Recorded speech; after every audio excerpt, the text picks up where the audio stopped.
Folks, Black Star Network is here.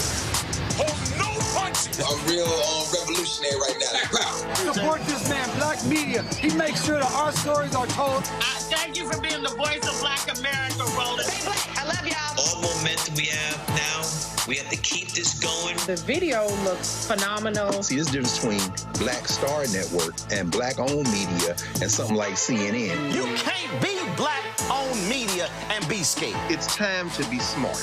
Bring your eyeballs home. You dig?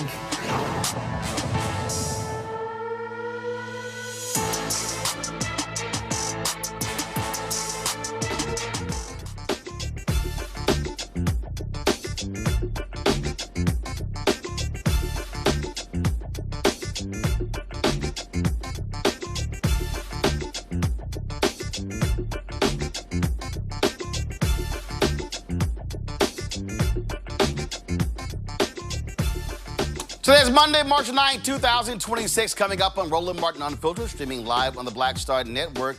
A Mississippi civil rights group has documented 70 modern-day lynchings in the South from 2000 to 2025, though historians say the last official lynching was in 1981. The founder of JULIAN, the nonprofit behind the report, will join us. Also on the show, the economic slowdown is affecting the Black unemployment rate in a huge way. Morgan Harper, the economist, will be here to talk about Trump's awful February job numbers.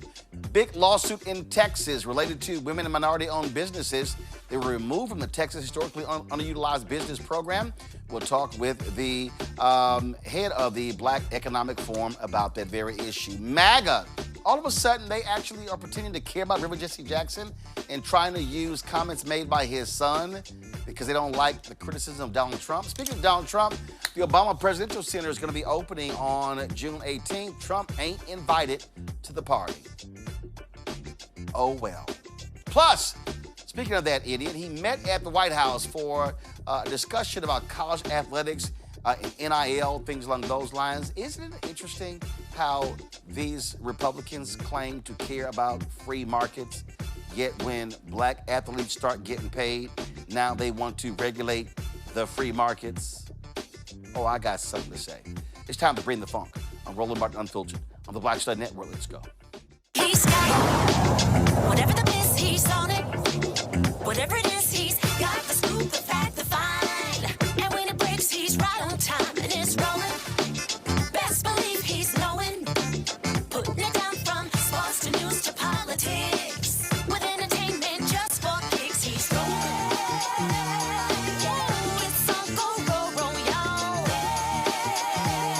Yeah, it's Roland Martin, yeah.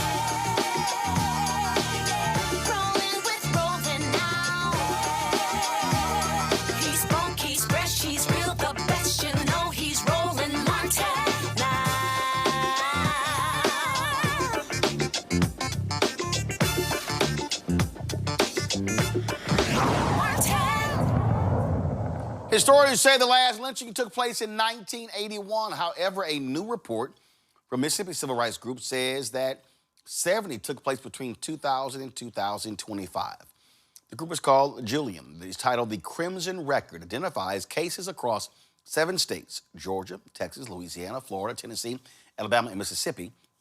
It documents 70 instances of modern-day lynchings in these southern states in the last 25 years. The findings indicate the actual number could exceed 100 when suspicious deaths are taken into account. Joining us right now is Jill Collin Jefferson. She's the founder of Julia. She joins us right now. Glad to have you here. So first and foremost, well, folks, explain your definition of a lynching, because the average person is thinking somebody hanging from a tree. So walk us through that. Okay. So our definition of a modern day lynching is a discriminatory killing committed in the late 20th or early 21st centuries by more than one person, carried out for an alleged offense with or without a legal trial or due process. And our definition expands the definition to include deaths of trans people, deaths of indigenous women, deaths of brown people, and physically impaired people as well, not just Black people. Okay. And how did you go about documenting this? So this was a long process. You know, the bulk of the work took 18 months, but this was really a 2-year process where we were talking to families. We were scouring newspapers and all the public records. We looked in every single newspaper in every single county in every single state that we studied. We looked on social media. We documented from conversations with forensic pathologists, from conversations with former FBI agents, from conversations with forensic psychologists. And so we did all of this work to document these cases and then analyze each of the cases and figure out if it fit in one of 3 categories, whether it was a modern day lynching, whether it was another type of hate crime, or whether it was a suspicious death. Gotcha. And were you using official autopsies, or again, Yes. how was it decided? In a lot of instances, we did use official autopsy reports and police records. But what I will say is that we did not always come out with the same conclusions that those records came out with. So, for example, in the Raynard Johnson case, which was the first modern day lynching recorded in Mississippi, that happened in the year 2000, and the FBI found that that was a suicide. We found the complete opposite after investigating that case and talking with the same medical examiner who had done the FBI's medical examination. And what he told us was that the facts that we gave him were not given to him at the time. And he said if he'd known those facts, he would not have been able to rule it a suicide, that he would not have been able to tell if it was a lynching or a suicide. And so we uncovered different things in cases that the police have not uncovered as well. Gotcha. And what do you hope folks take away from this? I hope people take away the urgency of this moment, that this is a time where these cases are rising due to the radicalization online, due to the racialized rhetoric, due to the anti-trans rhetoric and anti-immigrant rhetoric that's going on. The number of modern day lynchings has not decreased, it's increased in recent years, and we expect it to continue to increase. And so people need to know that these cases are still happening so that they can watch their backs and understand what's really going on in America. My panel joining us right now, Thelma Anderson, creator of the Public Opinion Court, as well as author of Shut Up and Prosecute out of Dallas, Dr. Omekongo Dominguez Sr., professor of lecturer, School of International Service, American University, author of Lies About Black People, How to Combat Race, is joining us from D.C. Also, attorney Scott Bolden, also joining us from D.C. Glad to have all 3 of you here. Omekongo, you're first with your question. Thank you so much for doing this. And my question is, as you connect the past to the present, does the type of formula that you're using, meaning that we also may have to go back and revise some of the stories and accounts from prior times before 2000? So, no, we don't have to go back to historical lynchings, but I would suggest that we go back at least to 1981 and look at the modern day lynchings. And so, the reason why I say that is because at a certain point in history, especially contemporary history, when you get into the 70s and the 80s, the nature of lynching started to change, which led to this changing definition. No longer was it just like the KKK committing an act. It's people online who get radicalized and then get offline and go out and do something. And so this new definition is sort of meant for new times. So it's no need to go back to the historical lynchings to change that definition or look at those.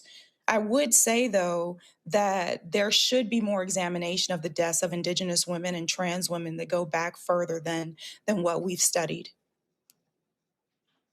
Elma? Scott?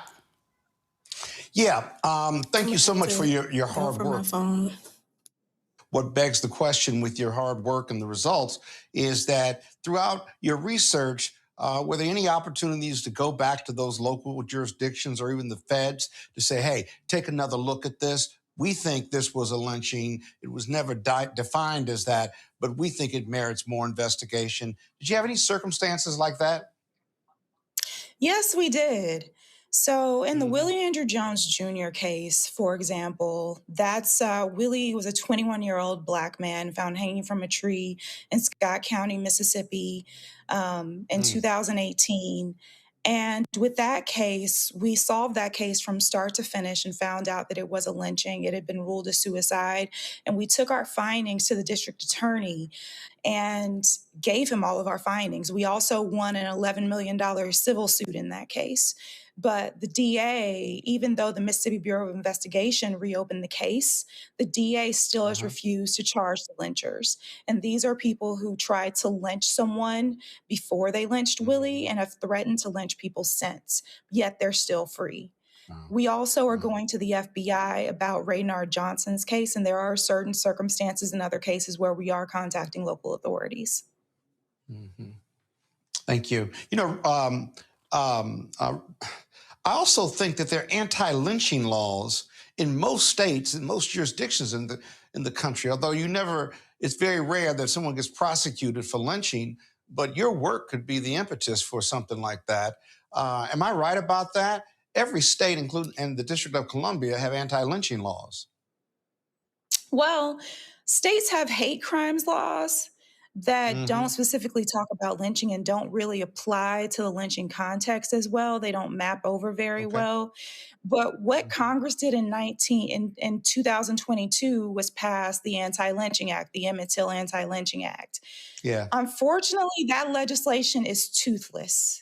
It doesn't really do anything to help solve or prevent these cases from happening. So what we have in this report, A Crimson Record, are several policy recommendations for what needs to happen on the Emmett Till Anti-Lynching Act and what needs to happen on the state level as well. I will say that we did bring an anti-lynching bill as well as bills in Mississippi to increase the requirements for coroners, because in Mississippi, to be a coroner, all you have to have is a high school diploma or equivalent and pass a test. And so we introduced the anti-lynching bill there, as well as requirements for raising the standards for coroners, and both of those bills died in committee. What I can say is that we're working now on the federal level with a congressman to bring amendments to the 2022 Emmett Till Anti-Lynching Act that we do hope will make this substantive legislation actually impactful. All right. Well, thank you very much. Good luck with your future work on this important subject. Thank you. All right, then. Jill, where can people go to look at the report? At JULIANfreedom.org. It's under our press and media. It says databases and resources. And just quickly, alongside the report is the first ever national modern day lynching database that covers these states. And so you guys can have a look at that as well. JULIANfreedom.org. And just last question. So we were talking about victims. Who is the number one victim? Is it black? Is it black men? Yes. The majority of the cases were Black men, and the majority of the people who were killed in their teens and 20s. The youngest person was 14 and the oldest was 60. All right, then. All right, well, appreciate it. Thanks a lot. Thank you so much for having me, Roland. All right, folks, got to go to break. We come back just in. The NBA tells the Atlanta Hawks, y'all are not having a Magic City night. I'll share that with you when we come back. Roland Martin Unfiltered on the Black Star Network. With medicine and science under attack, I want to keep you and your family informed and healthy. I'm Dr. Ebony Hilton, and I knew at the age of 8 that I wanted to be a doctor. So I studied hard and became the first African-American female anesthesiologist hired at the Medical University of South Carolina since its opening in 1824. And I always say I was made into a doctor, but I was born to be a mom. And as a new mom, wife, sister, daughter, and friend, I understand how frightening a medical crisis can be. I care for individuals on some of the worst days of their lives, and it's my mission to provide you with a safe space to gain clarity on issues affecting your mind, body, and soul. I recognize that there are health disparities, particularly as it pertains to race, and I want to help bridge the gap between you and your healthcare providers. Join me every Thursday for Second Opinion on the Black Star Network, where each week I'll invite experts from various medical fields to share the latest health news. We'll discuss topics such as the vaccine debate, mental and sexual health, medical bias, infertility, menopause, andropause, nutrition, and aging. Together with my medical colleagues, we aim to provide you with a second opinion. Don't miss it, Thursdays only on the Black Star Network.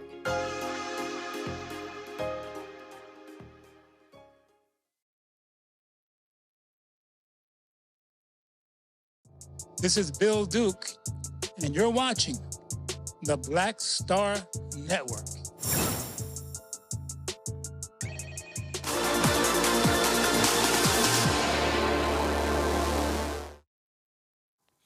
Well, a lot of people were surprised and shocked when the Atlanta Hawks announced if they were going to have Magic City night in their State Farm Arena on March 16th. You've had several NBA players who said that this was an affront to women. Hawks said, hey, whatever, we're moving forward. They had a lot of people who I saw this Killer Mike make some comments like, yo, we don't give a damn what y'all think. If the city's good with it, y'all should be good with it and shut up. NBA was like, nah, that ain't happening, boo. NBA dropped this statement right here. The NBA today announced that it has canceled the Atlanta Hawks' planned in-arena promotion for the game on March 16th. NBA Commissioner Adam Silver issued the following statement. When we became aware of the Atlanta Hawks' scheduled promotion, we reached out to Hawks leadership to better understand their plans and rationale. While we appreciate the team's perspective and their desire to move forward, we have heard significant concerns from a broad array of league stakeholders, including fans, partners, and employees. I believe canceling this promotion is the right decision for the broader NBA community. All right. This was always quite interesting. It was supposed to take place a week from today. And like I said, you had a number of people who were saying, no, we ain't down with it. Luke Cornett, who was with the San Antonio Spurs, was actually asked about this, and this is what he said about that planned night. During these times, speaking out on social issues as an athlete, it's kind of becoming few and farther between. There's just a lot of volatility, out there. What made you passionate about putting that in writing and standing on your morals? I really just saw the statement last week in the announcement by the Hawks, and just in terms of the public voice as it pertained to, I feel like it didn't really represent what I know, myself and a lot of others throughout the NBA felt. So I think I did just, want to make sure that part of the discussion is expressed, and it comes with, people like criticism and stuff like that, and I think that's, part and parcel of why people might be hesitant to do so. But I think actually trying to get the conversation started and able to have is something that's important to be able to try to you know, help ensure that the league is kind of something that everyone is, you know, wanting to represent and an environment that you want to have. Has the league itself reached out to you, or have you heard from them? Not really in the aftermath with it. Beforehand, I spoke with some people in the league just to kind of see what the status of it was to make sure, you know, I was kind of like up to date on the situation. But yeah, since reaching out, yeah. So there were some who said that, and matter of fact, Al Horford, who's also NBA player, Al Horford, backed Cornette up, saying he agreed with him as well. And it was, it's been really interesting, really interesting. Matter of fact, go to my iPad. This was on Twitter. Legendary Magic City dancer says Luke Cornette needs to visit before criticizing. Okay, you see right here says this podcast here called says that Atlanta Hawks, Atlanta Falcons, Magic City is part of the culture of the team. Let me go ahead and pull. Let me go ahead. This is Speakeasy. Play some of this. Go ahead. All right. It's Not bigger the government. It's bigger than you. Yo, this is a cultural thing, right? When you talk about Atlanta, you talk about the Atlanta Falcons, you talk about the Atlanta Hawks. Magic City is part of their like the strip clubs and all that, it's part of their culture. And a lot of people that came through the ranks of playing in Atlanta, rappers, entertainers, they talk about it. There's people that go to Magic City, you know what, they have wings, right? Yes. So it's like, we making this as a bad thing. He's making it a bad thing. I'm going there to have breasts Y'all and making it a bad thighs. thing. Can I play devil's advocate here? I ain't with that. Can I cool play with devil's that. advocate here? If we're talking about the culture of certain cities, the the culture in Las Vegas is Nevada is a state where legal prostitution is allowed, where brothels are actually a thing. Does that mean we should be promoting them with our professional sports league?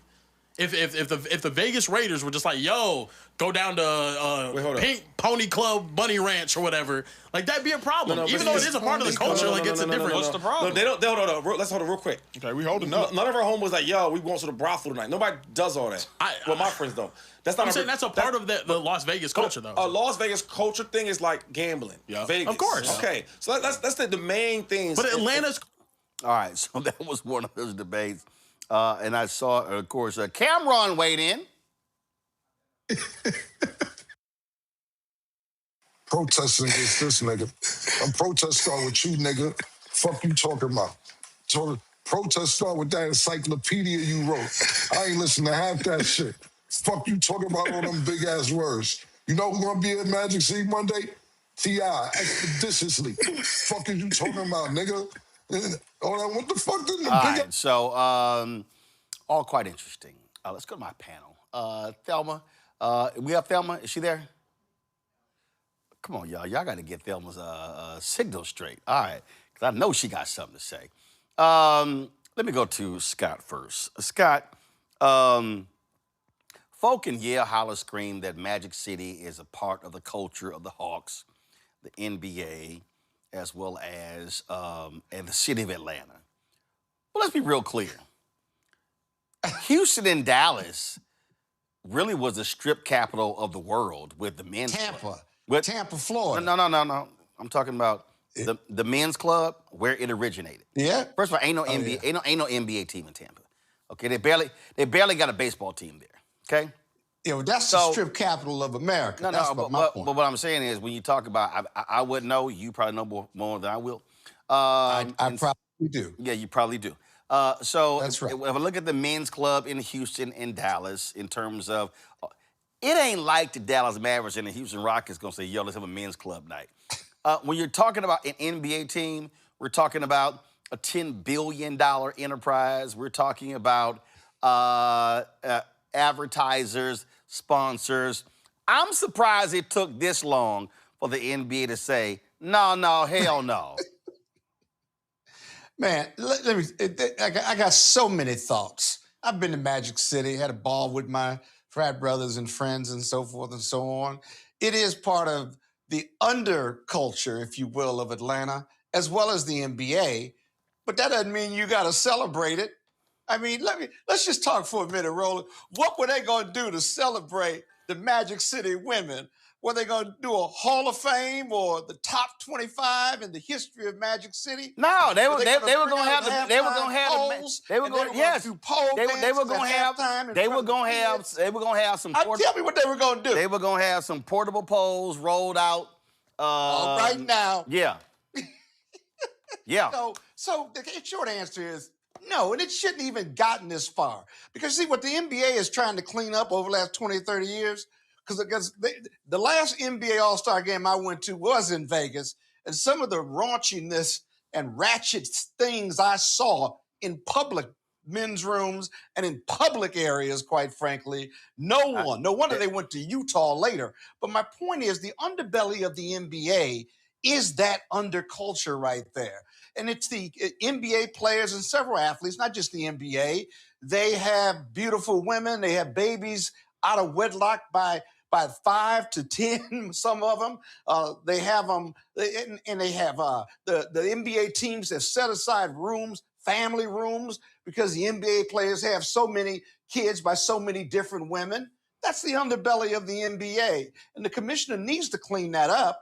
But we certainly don't need to celebrate it. You can't tell people what to do, but you don't need to be celebrated by Magic City.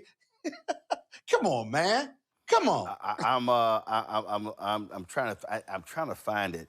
I have it on. And I'm not glorifying women who take their clothes off for tips and so. I'm not glorifying it, nor am I criticizing them. I'm saying that the NBA ought not publicly, I don't know, celebrate that part of our culture. Well, again, it's not the NBA. It was a team, but clearly, Thelma, they were like, right, Atlanta, seriously. And I love it. I love the comment from Adam Silver. We reached out to the team to get. I love this part here. We reached out to Hawks leadership to better understand their plans and rationale. I'm sure that conversation then was like, man, what the hell y'all doing? And what I think back to was Lemon Pepper Lou. When he got in trouble for going to Magic City to get some lemon pepper wings when they were supposed to be in a bubble during the pandemic. So I'm like, y'all really are so invested in the strip club culture that you thought that you was going to create this idea of a collaboration that wasn't a collaboration, but because of the name, people are going to automatically think that, oh, the NBA now going towards the strip club? I mean, just make it obvious. Why don't you? So, but I do agree. I think it's a level of professionalism that you have to have when you're making all of this money to not think. I'm like, when nobody thinking about what this was going to look like and how this was going to come back and how everybody was going to be getting a phone call, because it's not professional on any level. Do that outside. Y'all know y'all always be on flyers anyway with these nightclubs when y'all are doing things. Do it that way. Do not create this atmosphere as if it was accepted when it wasn't. I'm in Congo. I mean, come on. Magic City night at an NBA game. I mean, were they gonna pass? Were they gonna pass out plaques? Were they gonna pass out, thick asses in jerseys? I mean, exactly what was, listen. You heard that brother talking about, some folks, they go there just for the wings. I remember. I ain't gonna name the NBA player, but I was in Dallas. It was like, hey man, meet us at the men's club for a steak. I said, we in Dallas. It's steak houses everywhere. I said, I don't need titty with my steak. I was like, we can meet if we gonna go to a steakhouse, we can meet at a steakhouse. I don't need I said, come on, y'all. I said, the men's club steak ain't that damn good. But come on. And right, if you want some lemon pepper wings, you can go to Wingstop. You ain't gotta go to Magic City. Come on, y'all. But Omicron, go ahead. Wow. Yeah, I mean, Scott talked about, being the underculture. The underculture doesn't need to be the overculture. Like, what's the desire to want to do that and also want to do that during Women's History Month? Like, where is the mindset as it relates to that? If we're supposed to have family organizations, I mean, we already got the kids watching their parents at the game gambling on the joints, on a free throw and who's going to get the next rebound. It's like we're already doing enough to soil the culture of the fan experience within the spot. Now you want to bring this type of element to it. Shout out to Luke Cornett, got a championship with the Boston Celtics, of course, greatest team in NBA history. But look, we have an overall undertone in this society right now with this president of misogyny. When you look at their entire administration, from him to Hegseth, just run down the list, like they've almost made misogyny even more mainstream than it already has been. And it really, Roland, has me thinking I was watching your coverage of Jesse Jackson's funeral and the speech Reverend Al Sharpton gave, and he was like, the things that we're doing to ourselves, running out here, calling ourselves, the B words and N words and the stuff we're putting in the music. It's like the things that we just make public in the culture really should not be made public. And I think that this should be a real opportunity for us to step back and really ask ourselves, what are we doing here? Because this should have never even got approved by anybody on the Hawks, and so I'm glad Silver shut it down because it's ridiculous. I'm just trying to understand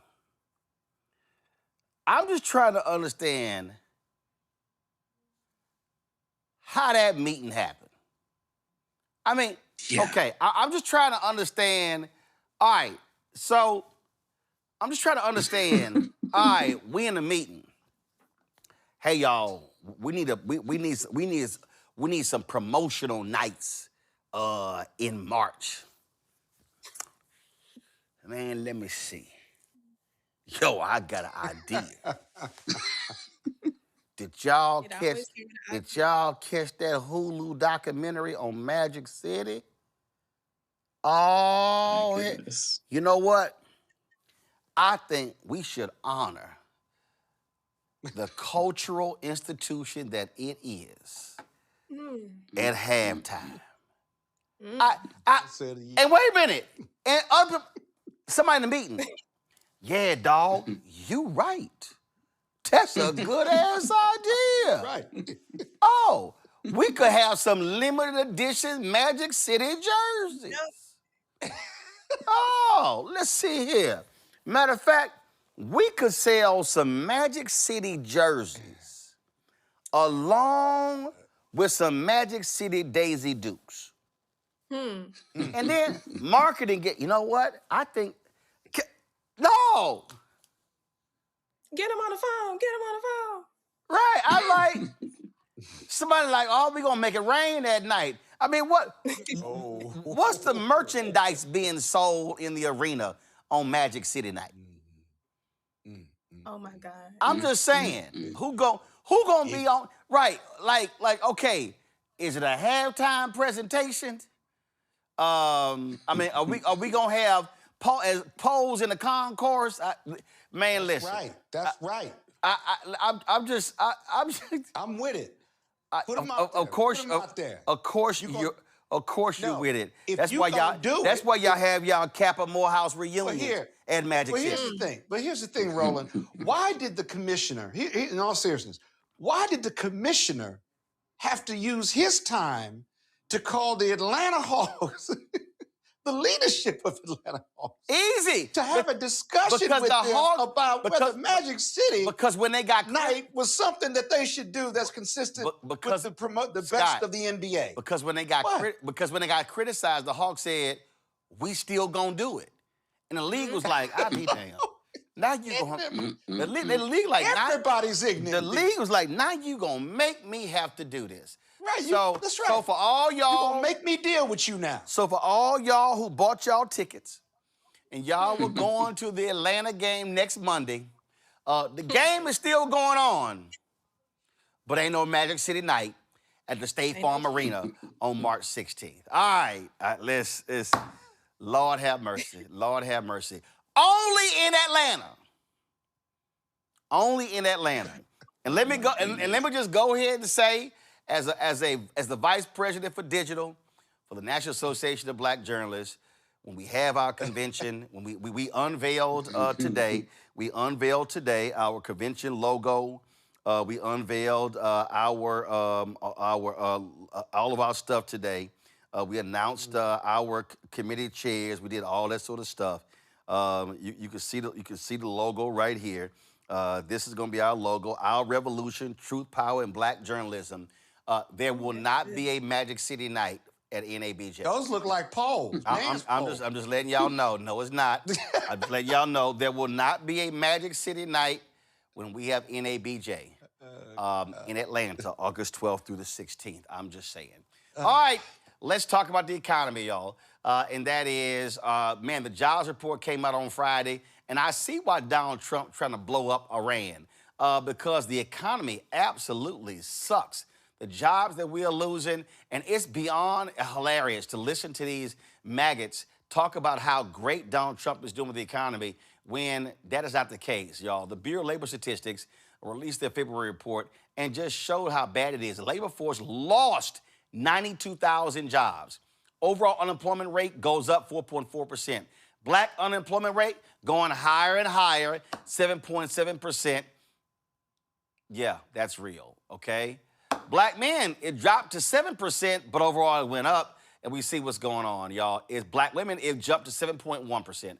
Morgan Harper is the Director of Policy and Advocacy at the American Economic Liberties Project. She joins us right now. Morgan at the airport, at least, Morgan, you not having to deal with at the TSA there. My wife was in Houston yesterday. 5-hour wait lines at the airport because of TSA. Yeah, it was crazy. MAGA real quiet about this jobs report in February, huh? Yeah.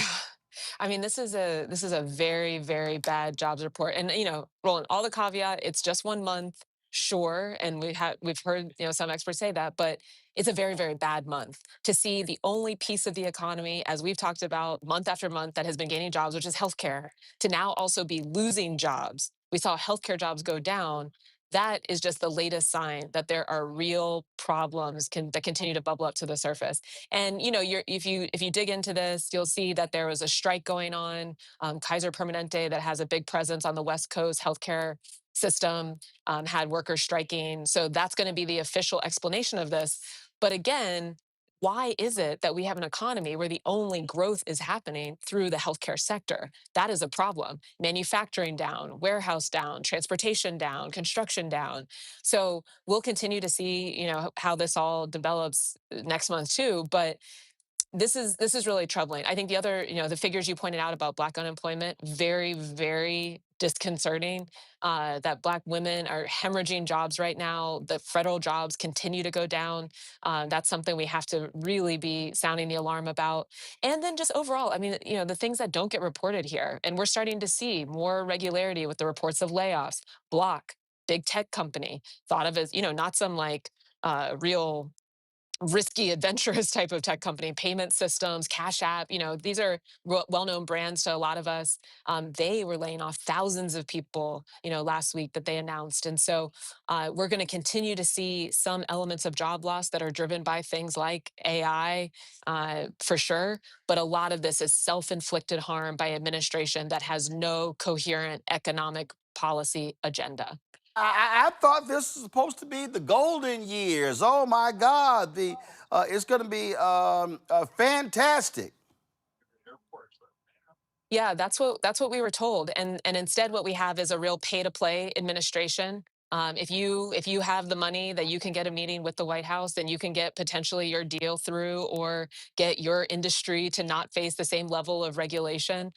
Something that we've talked about, actually, we were just talking about during the State of the Union about these institutional investors with housing. Speaking of Atlanta, big issue in Atlanta. They're now trying to lobby to make sure that they aren't allowed to build as many homes to rent, lobbying Congress right now because they think that they can get away with it. That we see today that the DOJ antitrust division Ticketmaster case, huge thing, that venues across the country, people who own independent venues, have been calling for change here, that they've negotiated some backroom deal that now a federal judge today had to say, hey, you all don't get to negotiate some deal, not talk about it, have a day of trial today, and then expect that I'm going to be okay with that. we are so into unprecedented territory with things coming out of this administration, and the real consequences are ones that we actual people out here are going to continue to be living with. Oh, absolutely. And you got people like Charles Gasparino who are going, this war with Iran is going to be great. He's going to take the mullahs out, and oil is going to be down to $40 a barrel. I'm like, dude, I don't know what world you're living in. Yeah, the gas prices are good. Well, one, yeah, agreed. I mean, there's no strategic reason to be entering the war in Iran. A little outside my area, but I don't think you need to be some specialist in foreign policy to know that that makes no sense, and we don't have any track record with managing these situations well. And then yeah, I mean, the direct consumer impact to increase gas prices. I mean, in Ohio, we saw pretty much overnight it was going up by 60 cents a gallon, et cetera. So with folks already trying to balance so many costs and the increase in costs, beef, different groceries, utilities, to now have gas be this other thing that had been stable for a while that we're now seeing spike because of this ridiculous intervention in Iran, doesn't make any sense. And it's only going to continue to really hurt people, bottom line. Absolutely. All right, Morgan, catch your flight. We appreciate it. Thanks a lot. Thanks, Roland. Talk to you soon. This is not, Congo, a great economy, and the Republicans can try to spin it as much as they can, but that dog won't hunt.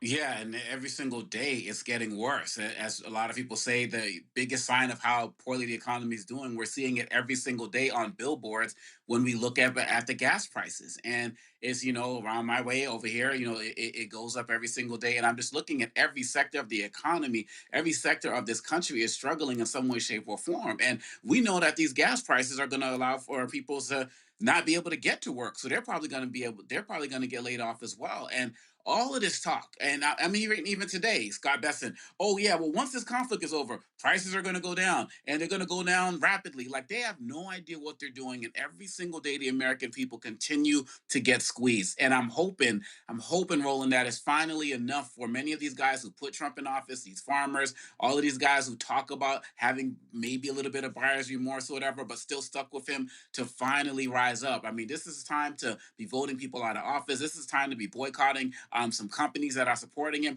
There are ways that Americans can respond to this that are going to make the administration stop some of its ignorant and disrespectful and just really problematic actions. But if people just kind of say, oh, this is messed up, and just, sigh and just go on about their business, Trump is going to continue to destroy this country. And people can talk about recessions, but I'm seeing a depression coming with what they're talking about. I feel like we've been in a recession, even though you have to wait several months. But I'm looking at what's happened now. I feel like we're already there, and a depression is on the way. This man does not know what he's doing, and we're all suffering because of it. Thelma? I totally agree with the part about this being a depression, because when you look at the economy and how this administration really does not care. They did not come into office to stabilize or grow the economy. They came with one thing in mind, which was to make themselves richer and make the people who support them richer. And that's one of my biggest concerns, is the amount of fraud that is taking place, that is draining the taxpayers of this country, while it is enriching the individuals who are committing this under this administration. I mean, giving someone $140 plus million after starting a business 8 days before giving it to them is a clear indication that this administration not only is reckless, that they don't care about even the individuals that put them into office. And it's very concerning, even more so, to see that healthcare is being affected, not only just African Americans, but now I'm thinking like, okay, are we going to have to worry about the actual trade companies at some point? Because the way this economy is going, in a way that they don't care, and they're just doing whatever they want, like starting a useless, unnecessary war, is in return to diminish the United States in a whole and its economic power. Scott? Yeah, you know what I find really amazing, even for the Trump administration, is they inherited a pretty good economy. We had inflation, don't get me wrong, because that was the COVID investment that led to inflation. But the other numbers, the other economic numbers, were pretty stable and pretty low. Employment, we had low unemployment. You had high manufacturing jobs were on the rise. And all the economic indicators, other than inflation, and that was coming down at the end, we're in good shape. People weren't feeling it, but, there seemed to be some progress there. What's ironic to me and hypocritical is that Donald Trump ran on building a strong economy on day one. Now we're a year in, and it's not so much his economic decisions that really blow you away. It's his own economic terrorism that is driving the economy in a negative way that he is driving. The tariffs are making prices go up, not down, because we're paying that tax, right? The oil prices were down. Now they're going up because we voluntarily joined a war with Israel. By the way, we have different we have different strategic pieces as to why we're in that war, but they're not consistent with Israel, quite frankly. But again, more economic terrorism. The administration is affirmatively damaging and killing a once decent economy, not perfect. And yet he campaigned on just the opposite. And now in office, he continues to talk about how great the economy is, but the numbers don't match and his policies don't match. And it's causing a lot of economic havoc on not just day-to-day people, but the economic numbers themselves. We're up to close to 4.55% unemployment now. Interest rates still haven't come all the way down. And yet you have the rhetoric of Donald Trump and the administration, and then you have the political and economic reality that's staring us in the face. They don't match, and yet MAGA and the Republicans continue to support what is economically nonsensical. That just blows me away. Notwithstanding how what you feel about the administration and what they've done in the past and what you predicted they would do, that is still some incredible stuff to really deal with. And how you fix it, who knows? They won't be able to because they keep killing it. Well, but they claim that they are just so amazing when it comes to the economy. And let me just remind people, Just rhetoric, all you've seen talk. the most losses of American jobs under Republican presidents and the largest gains among Democratic presidents. That's just a fact. All right, going to a break. We come back. Barack Obama announces when his presidential center in Chicago will open. Orange Man ain't invited. We'll discuss next. Roland Martin Unfiltered on the Black Star Network.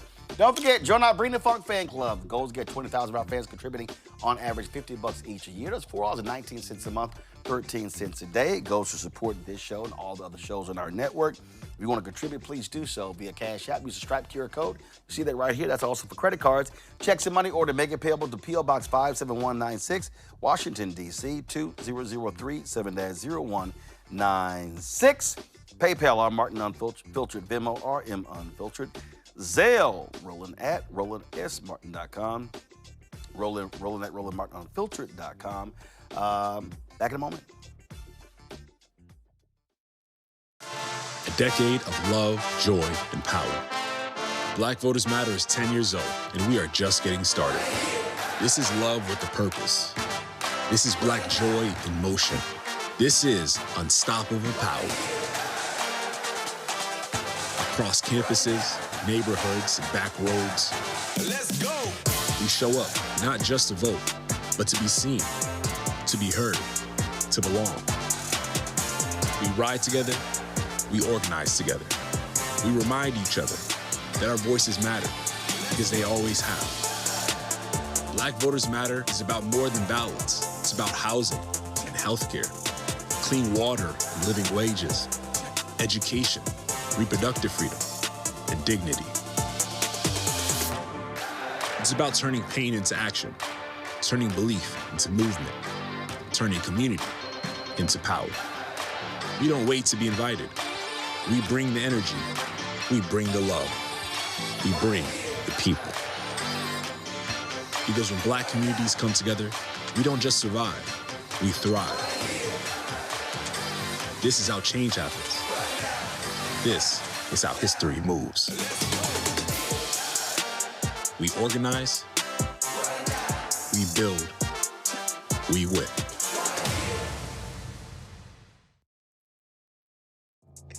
What's happening? This is your man, Motown recording artist Kim. You are watching the Black Star Network.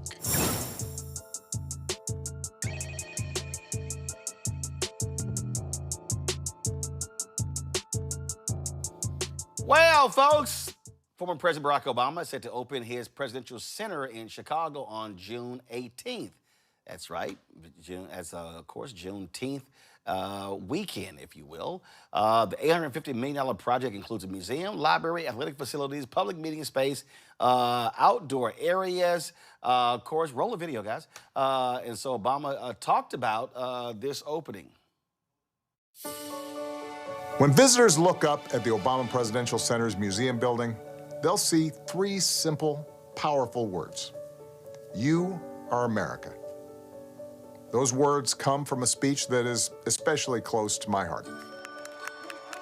The one I gave in Selma on the 50th anniversary of the march across the Edmund Pettus Bridge. That day, we honored ordinary men and women who, at great risk to themselves, changed this country's course and helped bend the arc of history a little more towards justice. The progress fought for and won by generations before us is our greatest inheritance as Americans. I hope these words remind us of that truth. I also want to take a moment to say thank you to the city of Chicago and especially to the residents of the South Side. Thank you for raising Michelle, for welcoming me as one of your own, and for lifting up our family every step of the way. And thank you for embracing this presidential center, not as something of mine, but of yours. Hope is coming home, and it wouldn't have happened without all of you. We can't wait to welcome you to your presidential center. God bless. One person who ain't gonna be there, punk ass Donald Trump. That's right. Valerie Jarrett, who's president of the foundation, was on MSNBC over the weekend, and she says, yeah, he ain't invited. She said, nah, he can come later if he want to check the facility out, but he ain't invited to the opening on June 18th. Let's go to my panel. Thelma. So here's the deal. Former President Joe Biden, invited. Former President Bill Clinton, invited. Former President George W. Bush, invited. Trump punk ass ain't invited. Access should not have been granted to this country with him anyway. So the fact that he's not invited is very clear as to why. This man literally just posted one of the most egregious, disgusting, deplorable things that any president can do to a former president and his wife. You don't just play with a man, but when you play with that man's wife, his rib, and you think you finna come to his center that is dedicated to him, that was built on his back and the back of his wife's work. Black men play about a lot of things, but don't play with that rib, because you gonna meet the person that you desired, but you ain't gonna meet him in a way that you think that you're gonna meet him. So him being denied access is necessary, is needed. He, one, cannot maintain a level of composure to be invited to an event of this magnitude. No, you don't need to come. You need to sit out there and twiddle your little orange Cheeto and your depressed hair, because everything on you and in you is a depressing atmosphere. So no, we don't need that kind of sin and that kind of gloom coming to the Barack Obama. Like, no, we don't need that. We don't need poopy pants there, Scott. It's hard to invite the current president, given not just the postings of the racist postings about Barack Obama and Michelle Obama, but also his ongoing criticism of prior Democratic administrations, Biden, the posting of pictures in the White House with him writing like he's tweeting and writing negative things under their pictures and what have you. I mean, it's really juvenile. But also he also removed Obama's portrait from the White House, and I think stuck it under a staircase. Yeah, yeah. And so this is purposeful. It's intentional. And he doesn't expect an invite. It's hard for anyone to invite Donald Trump anywhere, quite frankly, because of the things that he said and the crassness, the crudeness, and really the criminality of his personality. And so I'm not surprised at that. I will say one thing about the postings, the racist postings with Michelle and Barack Obama. What I think a lot of people in the media missed wasn't so much that he posted it. They got that part, but the fact that he would not apologize for it being posting, that there was no coaching or termination of the staffer who allegedly posted it, if a staffer did post it, but the fact that it didn't bother him that it was posted, but more importantly, that it didn't bother him that someone on his staff, if that was true, thought it was okay to post it and thought it would be okay for him to post it. That's the real demoralizing part, because that goes to the human condition or the morality of someone. And as I've always said on this program and others, that this president is immoral, but he's amoral also. And it doesn't matter. One's not better than the other. And so there's really no hope for him. He probably, if you invited him, he probably wouldn't show up anyway to that crowd, nor would he be welcomed. And so I'm not surprised that he's not being invited. And he probably likes the fact. Look for him on June 18th to post something about the opening and be very negative and racist about it. I'll bet you a quarter he does. The man He can't help himself. The man is uncouth, Ome Congo. Yeah. Yeah, I was gonna say, Valerie Jarrett's mindset was, hey, if you stay petty, you don't have to get petty, right? But this isn't even petty. This is just the right thing to do. Like, I've watched interviews with Michelle Obama, read her, works over the years. And, you hear her talking about as a mother, like, forget the stuff that he said about them, which is ignorant and racist. She talks about, the target that he put on her children, and having to deal with all of that. I mean, the man posted their address at one point, and somebody went towards that area and came to DC, to go to their house. So this is a man who belongs on no presidential platform. And I can't imagine any of these former presidents inviting him anywhere, to be quite honest. And even if Barack Obama was probably trying to be like a little magnanimous and be like, well, I should do it in the spirit, Michelle Obama was probably like, if he's coming, I ain't coming, right? So he didn't really have a choice at the end of the day, even if he wanted to. But these are two individuals who have carried themselves from beginning to now with dignity. And as far as I can tell, Barack Obama is the only former president who is actively speaking up and working to challenge what Trump is doing in this White House, whether he's working with Eric Holder on this redistricting, with all of these things that people thought would never be done. Barack Obama is engaged. He's in the game. And lastly, we have to be mindful of, going to Scott's point, one of the reasons we're in this war right now is because Trump is so obsessed with undoing everything Obama did that he got rid of the Iran nuclear deal that Obama's administration ushered. And even though he had a better one on the table, still decided to go to war. So this guy disrespects the Obama's legacy in every way, shape, or form, and he has no business being in their space. Oh, absolutely. And so I'm real clear. Don't nobody want to see his stank ass there. Don't nobody want to hear him speak. And so he can just keep moving. He can just keep moving. Yeah. Ain't no, listen, it's some family members I got who I don't invite to the cookout. That's real. It's some family members who can't come. So we know this fool can't come. We know he's insane. So I'm like, say, dog, keep it moving. Ain't nobody trying to talk to you. Don't nobody want to see you. And so, just keep on moving along. So we good. It'll be a good time without that fool being present. And so to me, that is a wise decision. All right, going to a break. We come back. We're going to talk about lawsuit in Texas over them removing Black, other minorities, and women from the historically underutilized business program. Republicans in Texas, all they wanted, the white men to keep getting all the contracts. And so we will talk with the head of the Black Economic Forum next on Roland Martin Unfiltered, right here on the Black Star Network. I'm Brittany Noble, Midwest-born, HBCU educated with experience in newsrooms across the country. Well, I've teamed up with Roland Martin to bring to you The Breakdown. This isn't just news. It's our stories, our voice, our community. Join me for The Breakdown, Monday through Friday at midday, only on the Black Star Network.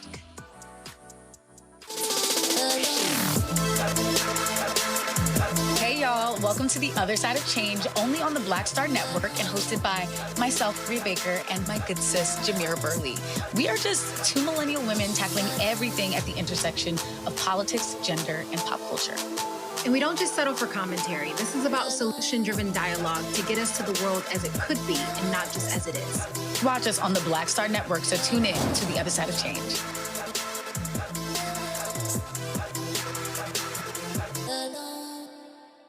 With medicine and science under attack, I want to keep you and your family informed and healthy.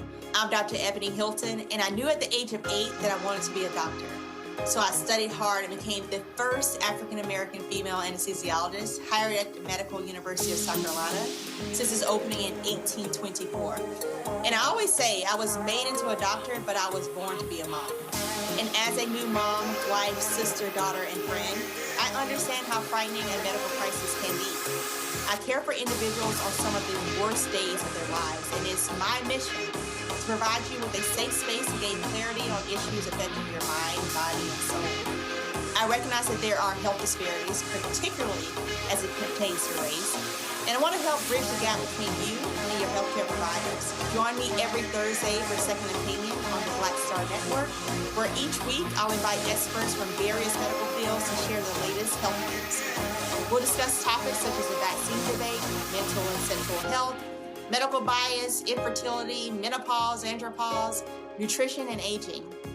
Together with my medical colleagues, we aim to provide you with a second opinion. Don't miss it, Thursdays only on the Black Star Network.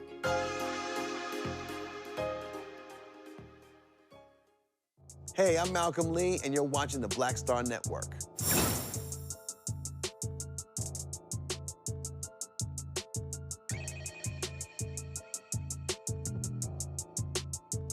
All right, folks, welcome back. Okay, so on Friday, the Orange One had a meeting at the White House to discuss name, image, and likeness. Now, all these big conferences, the NCAA, they want the federal government to weigh in because they are tired of the power being in the hands of these athletes when it comes to getting paid. So, Cheeto Man convened this whole deal, and it was absolutely nonsensical, where he talked about he was going to sign an executive order that was going to govern this.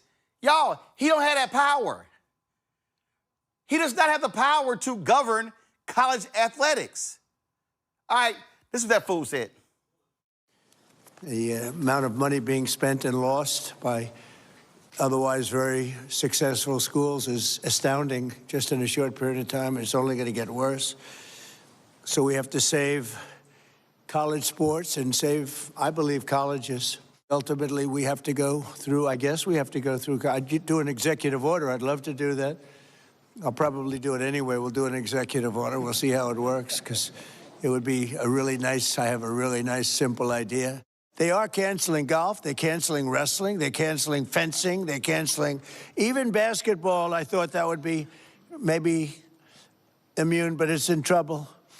And it's all going to football, but ultimately football is going to be the worst laggard of all. It's not going to be affordable, and it's going to take down practically every college. In my opinion, it's going to take down virtually every college. Flat lie, flat lie. All right, so then he's complaining about NIL, and then the Supreme Court comes up. So the idiot had to be reminded, it was a 9-0 decision, fool. And it's a mess. It's a mess. And I don't know whether or not that decision was appealed. Was that decision ever appealed? Does anyone know? Because I heard it was not appealed. I believe the House settlement is being litigated now because it violates. No, but was it appealed, the decision? The House settlement, I think. The original decision by the judge from California, was that appealed? Oh, okay. I'm sorry, I misunderstood. Yeah, the answer is no. It was settled because it was, I think, the third case. Why didn't somebody appeal it? The prior case, which is Alston versus the NCAA, was appealed to the Supreme Court, and the Supreme Court found 9-0 against the college position to defend the old system. So that's I think the answer is the antitrust piece is the inherent problem in trying to create caps and limits. That's it. So the Supreme Court was responsible for this? I'm not the one who's going to say that. I'm not bold enough to say that, but I'll at least acknowledge the process. 9-0. 9-0. Was the Supreme Court responsible for this? 9-0 and Kavanaugh supported. It's a shame.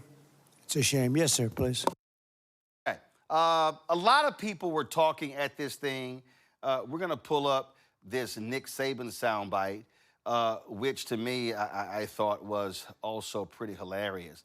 And see, so what these guys are complaining about, they're all complaining about how, oh my goodness, this is so bad.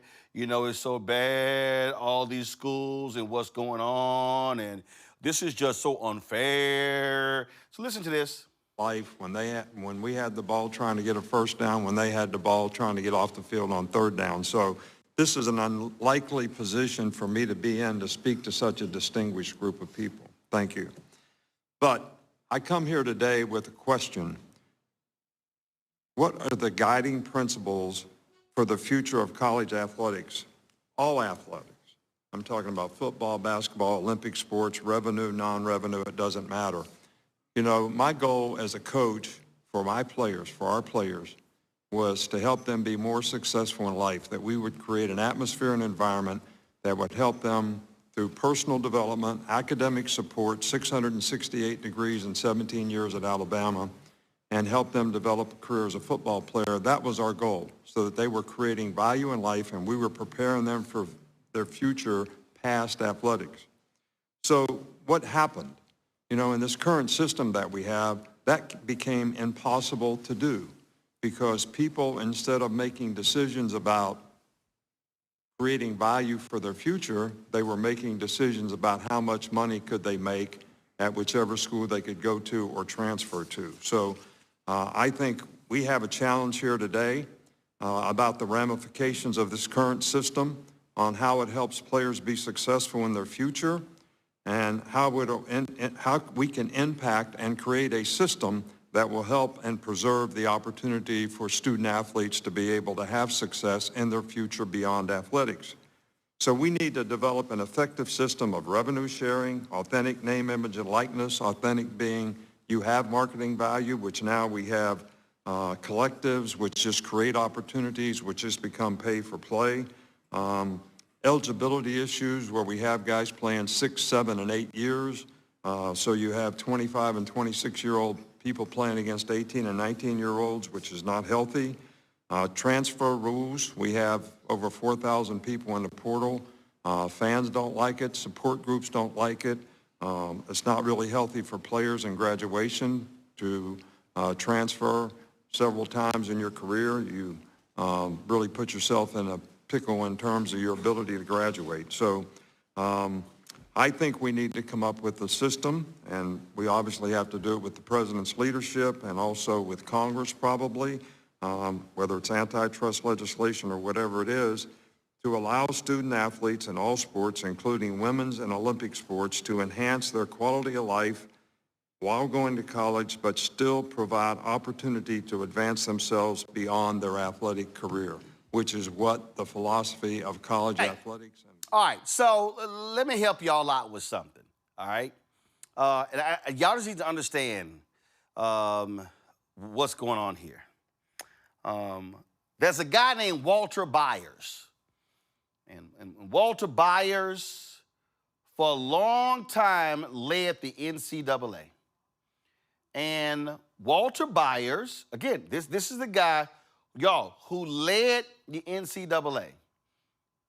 I want to repeat this again. Walter Byers led the NCAA. Walter Byers wrote a book. This is, if you go to Amazon, this is the book. Walter Byers and the NCAA, Power, Amateurism, and Growing Controversy in Big-Time College Sports. He laid out in the book that basically they are pro players. He laid out in the book. This is the man who ran the system. A few years ago, Taylor Branch, the historian, did an e-book, and the e-book was called The Cartel. I had him on my Washington Watch show, and he talked about it. He talked about, and he talked about it. In the book, he wrote that the phrase student athlete was created, and Thelma and Scott will appreciate this. The phrase student athlete was created by an NCAA lawyer to defend them in a lawsuit. This wasn't created because they cared about the students. An NCAA lawyer came up with the phrase student athlete. So you heard all these people. As a matter of fact, I was trying to understand. I was looking at the people seated. Ted Cruz is there and Mike Johnson is there. I think the only black person around the table, y'all correct me if I'm wrong, because I think it was Charlie Ward. Charlie Ward might have been the only one. Charlie Ward was seated next to Ron DeSantis. So Charlie Ward is, of course, the head basketball coach at Florida A&M. And so I'm sitting here watching all these people, a room of nearly all white people, okay, talking about college sports. There's two black people in the room, Condoleezza Rice and Charlie Ward.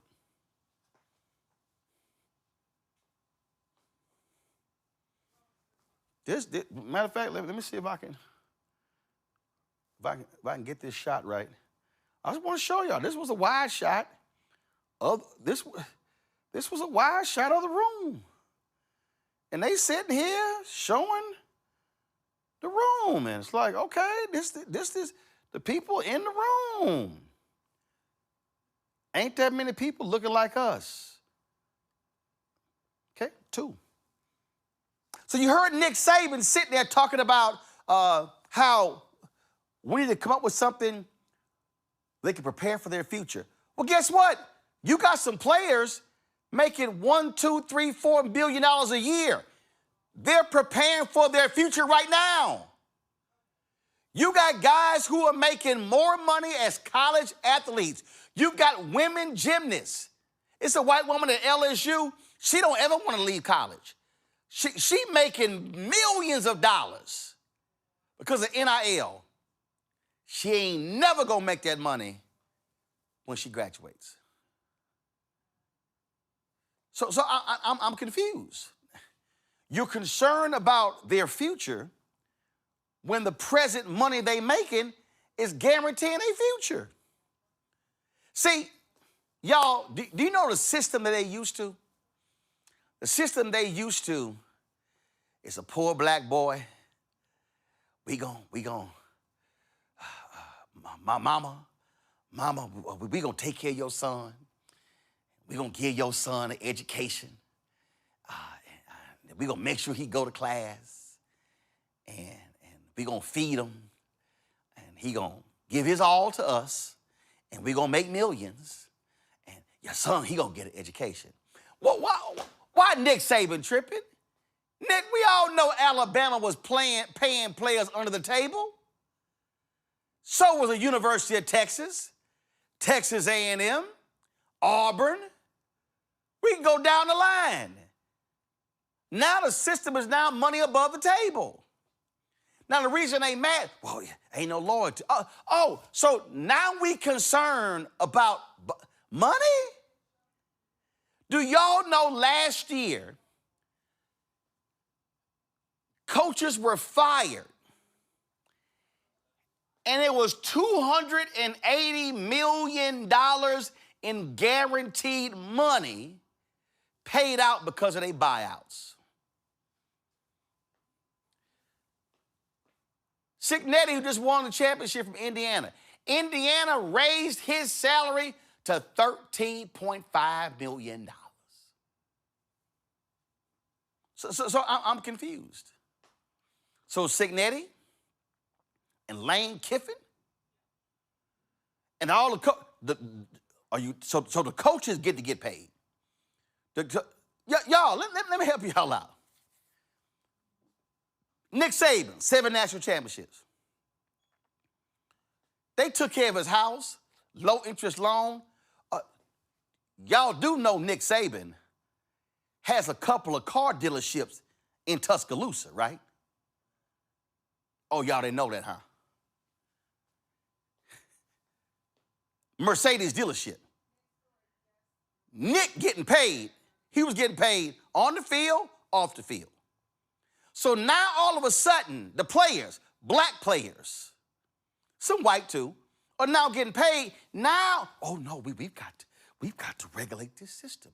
We need Congress to step in. We need Congress to antitrust. We need Congress to come in. We need Congress to set the playing rules. And so let me help y'all out. They trying to pimp women's sports. Well, if these things happen, we're not going to have women's sports. And what about wrestling? And what about this sport? Football drives all of this. Why? TV money. And see, the reason they going to lose, Thelma and Scott, they lawyers. There was a Supreme Court. Y'all think I'm lying? Google this name, Grant Taft. Grant-Teaff. See, that was a time when the NCAA controlled the TV contracts. Grant Taft and the coaches group, they sued. Went to the Supreme Court. Supreme Court said, NCAA, y'all can't control the TV contracts.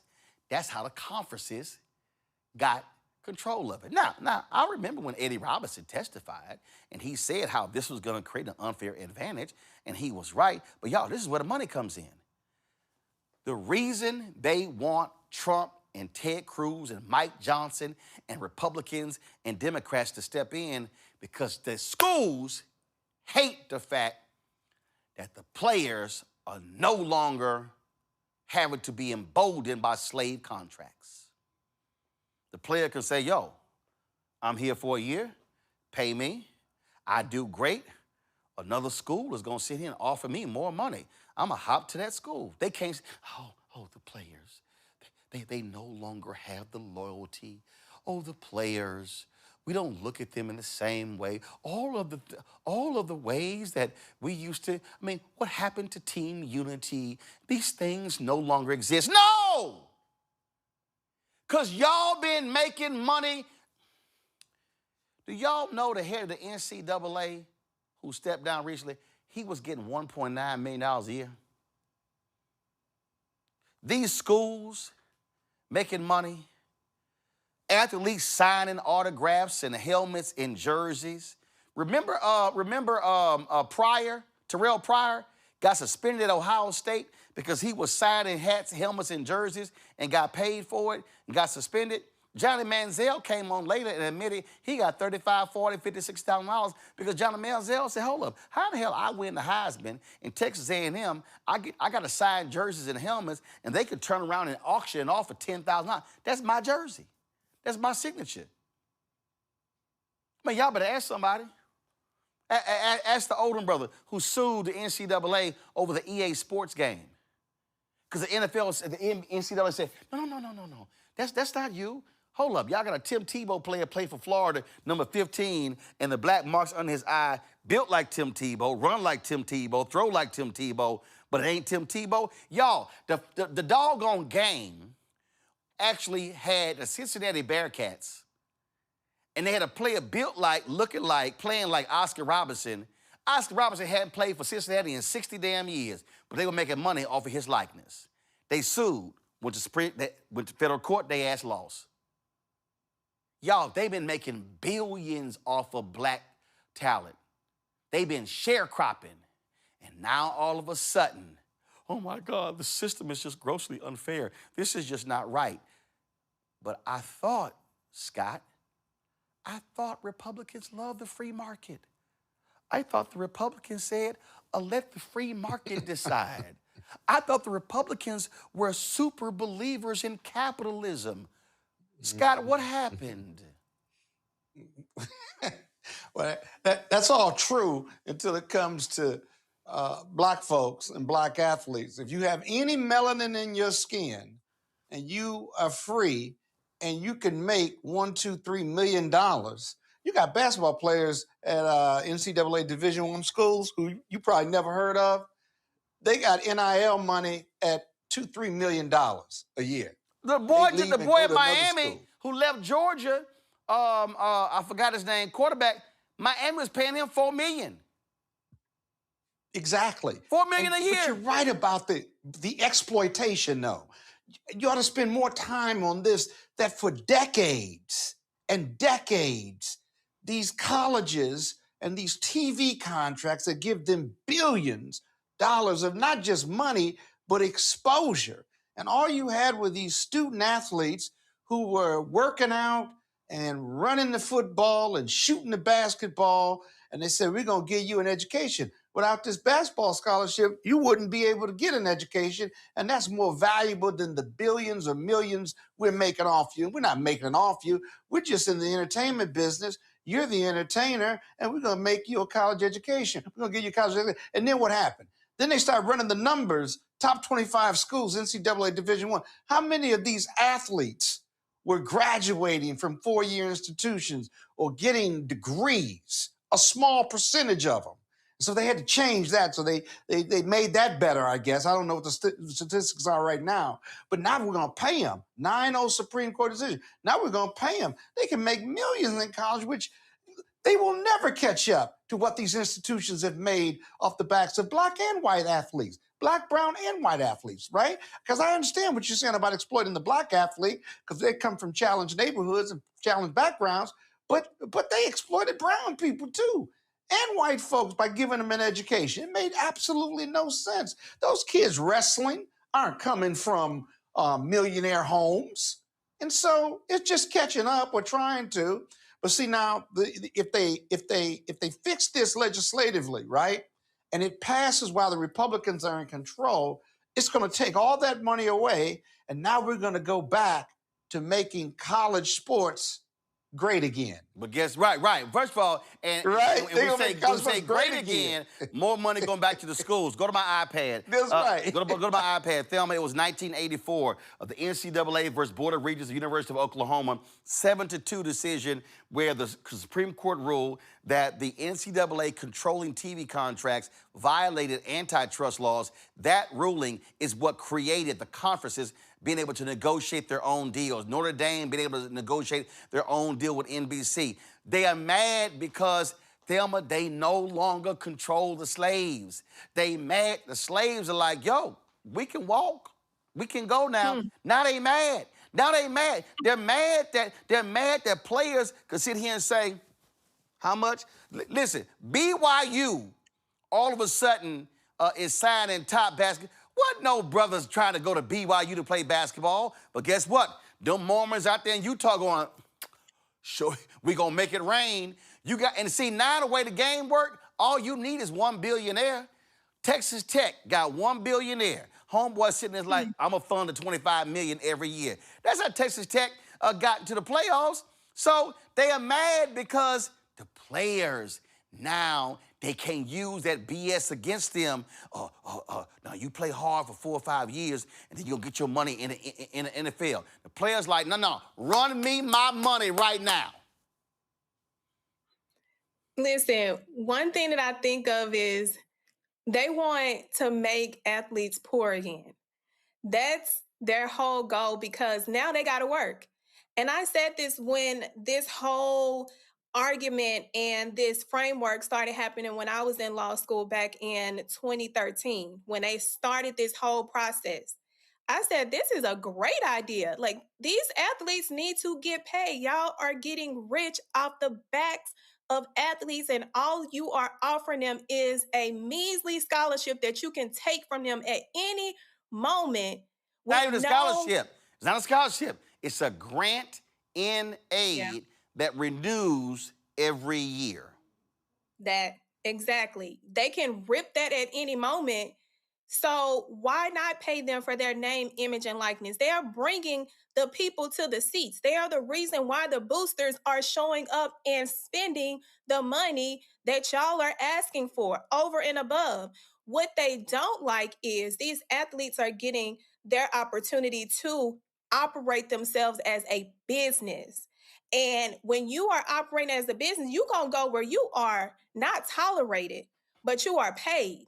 And you're paid based on the value that you see within yourself, not the value that they want, because they're going to discount you every single time. So when I hear the Nick Sabans, because we know he retired because he felt like he couldn't compete in a system that requires him to actually market and tell athletes why you should come here, not the other way around. Look, athletes, I want to come here. I ran to Nick Saban at Reggie Jackson's golf tournament 2 years ago, and he was complaining there was this guy who was a reserve at Alabama, was offered $1 million by Ohio State to come there, and guess what? He took the $1 million, and he should have taken $1 million. And he was like, oh, they're paying $1 million for a reserve. Yes, because he was a reserve at your school, but he's starting in Ohio State. And see, Ome Congo, here's the problem. See, the problem is the Nick Sabans of the world, they can't stack talent. See, they can't sit here and recruit 4 and 5 stars and say, yo, you're going to sit here and bide your time, and you got to wait 2 or 3 years, and then you'll get your shot. You can go to the NFL. Not players are coming in and say, no, I need you to run me my money as a freshman, as a sophomore. Now what you got, the people are mad because a player goes to a mid-major, excels, he now all of a sudden gets attention, and now the big schools come and say, hey, man, you a starting linebacker, you a lineman, you a quarterback at that school, we're going to pay you $2-3 million, come to our school. Now the mid-majors are crying, but guess what? That football coach, if he goes 10-2 or 9-3 or 11-1 at that mid-major, you know what's going to happen? The big school going to come recruit him for a 5-year, $40 million contract. So if you get to leave for the money, I get to leave for the money. That's right. And look, they've been running a plantation-style system for forever. Saban and all of these guys, everything was great when they had the power, when they can control these guys' destiny. And my thing is like, did anyone listen to the segment you just did with Morgan? I mean, people need to put themselves in any position possible to be able to get that money now. And my only hope is that financial literacy is coming along with it. But the fact that they are running to Trump, you know, these school leaders, these heads and all that are running to Trump saying, you know, save us, save us, save us. It really shows how problematic the system was from the jump. And my philosophy, whether we're talking WNBA, Caitlin Clark, you know, in professional now, but, you know, the college level, this system has been exploitative from the beginning. Yep. LeBron did a mini documentary about this as well. And now it's time for these players to get theirs. Hey, if you're a good coach, you should be able to run with any type of team that you got. It shouldn't be about you're in control of these players' destiny. And you're right, Roland. They want to go back to that old system where they just find, like, you know, the poorest kid who got a lot of talent. Yep. They're just going to promise everything to their mama that they're going to get those grades and maybe even go to church on Sunday and make sure. And all of that is gone because these athletes are finally getting theirs. And I say the more the merrier, athletes. Get your money, but get that financial literacy too. And here's what's going to happen. Congress can try to intervene, but it's going to be some states that's going to sue. Because you know why? That's right. Because they want their schools to win. And so, y'all, it's going to go to the Supreme Court. And I think they're going to lose. Because, again, now you're trying to tell states, you got state schools and private schools. Okay, Congress, what role do you have to play here? Trump he can't sign no executive order that mandates what a state school can do. They aren't governed by his executive order. Y'all, they just throw some BS out. And guess what? And there's some CBC members who are backing that bill. And so I'm going to have them on, but guess what? I'm sorry. They dead ass wrong. This whole thing is about curtailing the millions upon millions going to black ball players. And I dare say this right here. I dare say that if we actually ran the data, NIL is probably creating more. They're number 1, 2, or 3.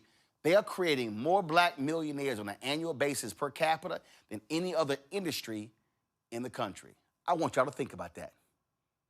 You finally have black ball players who are 17, 18, 19, who are now being paid $1 million, $2 million, $3 million, $750,000, $500,000, $250,000. They are now making money. And you know what?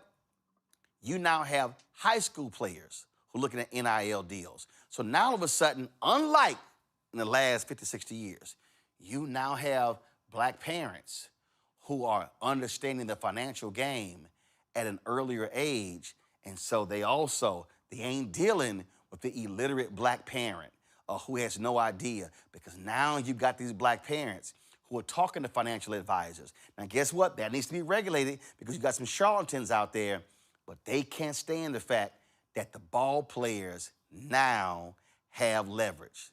Guess what? Shit ain't funny when the rabbit got the gun, huh? That's what's going on here. Quick break. We come back. We'll tell you about a lawsuit in Texas, how they also are trying to keep black people and others from accessing the billions in state contracts in Texas. This could be the national model Republicans put in place everywhere. You're watching Roland Martin Unfiltered on the Black Star Network. Pull up a chair. Take your seat. The Black Tape with me, Dr. Greg Carr, here on the Black Star Network. Every week, we'll take a deeper dive into the world we're living in. Join the conversation only on the Black Star Network. Hey, I'm TD Jakes, and you are watching the Black Star Network.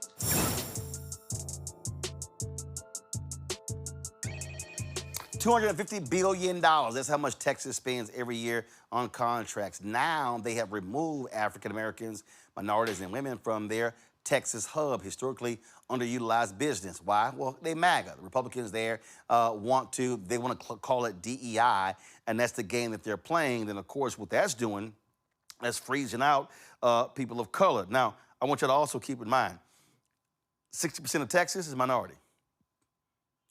60% of Texas, Latino, Black, Asian American, Native American. They want the white folk to get the money. Alfonso Davis joins us right now, President and CEO of Global Black Economic Forum. I'm glad to have you here. Alfonso, the lawsuit has been filed. People need to understand this is going to be a precursor. Other states may do the exact same thing. I have been saying since last year that Donald Trump, MAGA Republicans, they want to defund Black America. They are targeting the entire economic, civil rights, education, health infrastructure of Black America. And this is a part of that strategy. Thank you for having me, Roland. You're exactly right. And I think folks should be very concerned about what we're seeing in Texas. Just to give folks some background, in the early 1990s, the state of Texas, through the legislature and the governor, signed a law that provided more opportunities for women and people of color to participate in state contracts. And that law has been on the books since the 1990s. We have about 11 to 12% of contracts that are going to people of color and women. So that amounts to about $4 billion. $4 billion is being allocated to women and people of color in Texas. And late last year, an interim controller issued regulations seeking to completely dismantle the program. He decided that the program should no longer include women, should no longer include Black people, should no longer include brown people, and should only be limited to service-disabled veterans. Well, there's one problem. That problem is separation of powers, and that problem is the rule of law. An executive branch officer, such as a state controller, does not have the authority or the legal right to change a law that has been passed by the legislature. And that's essentially what he's tried to do, and completely eliminate all opportunities for women and eliminate all opportunities for people of color. That is unlawful, and this is why we have filed the lawsuit. Cortina Williams is a plaintiff in this lawsuit. She also joins us right now. Cortina, here's what people don't even understand. First of all, I'm born and raised in Texas, and that law Alfonso references was signed by George W. Bush. And when George W. Bush ran for president, there were a lot of Black and Latino state legislators who did not campaign against George W. Bush because he was an ardent supporter of this program. And in fact, what people don't realize, on the federal level, historically what happens on the federal level, Republicans like to bundle contracts, meaning it's difficult for a small business to compete for contracts. The Republicans want only the major folk to compete. George W. Bush was the only Republican, not the only Republican, who actually unbundled contracts. So he took what they were doing in Texas, took it to the federal level. And a lot of people don't realize that. So what this is about MAGA seeking to choke off the dollars to black businesses and other minorities. And I keep telling these white women, y'all need to wake y'all ass up because y'all been riding dirty all these years on these city, school board, county, state, and federal contracts, and they coming for y'all too.